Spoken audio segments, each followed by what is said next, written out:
Oo, ikaw nga. Palagi kitang nakikita na nagpupuyat. Hindi ka natutulog ng maaga at gamit-gamit mo yung cellphone.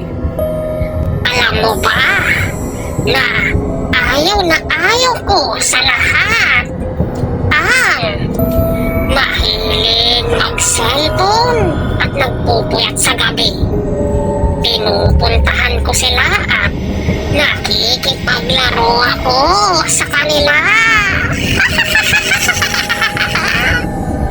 Kaya ikaw, oo ikaw, magbago ka na. Dapat matulog ka ng maaga dahil palagi kitang nakikita. Okay ba yun? O siya, matutulog na rin ako ha?